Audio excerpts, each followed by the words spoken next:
บหันน้องสาวที่เจียงใหม่วาดกบเสิร์ฟที่ร้านอาหารนุ่งกลาง10 บทกอดห้องความเมที่สายเมาเข้ากว่ามุงโดยจากกันเปิ้นมีเงินกินโยสาวน้องเลือกตามุงโดยหันสำหรับตาสังสารพี่ใดน้องเมื่อเช้าอยู่ที่หมู่บ้านเฮากากันน้องโตพี่กาใหญ่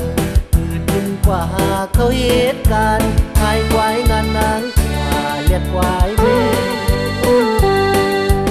ลีเซอร์เรียกซอนป่านสาวก็ยอม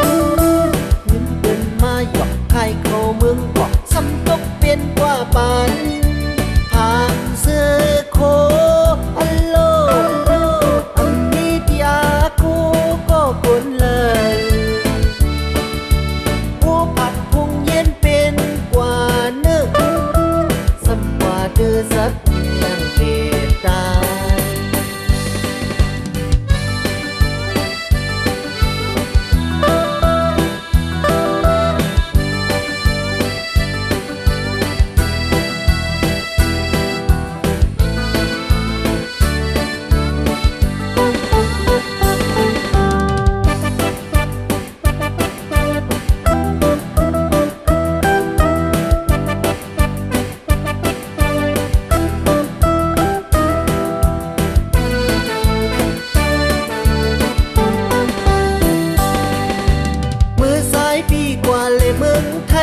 ทบหันน้องสาวที่เจียงใหม่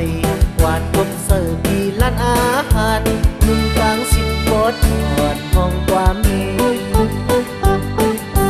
ที่สายเมาเข้ากว่ามุงโดย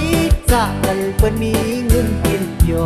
สาวน้องเลือกตามุงโดยหันสำหรับตาสังสารพี่ใดน้องเมื่อเช้าอยู่ที่หมู่บ้านเฮากากันน้องโตพี่กาใหญ่คือถึงกว่าหาเขาเหตุการณ์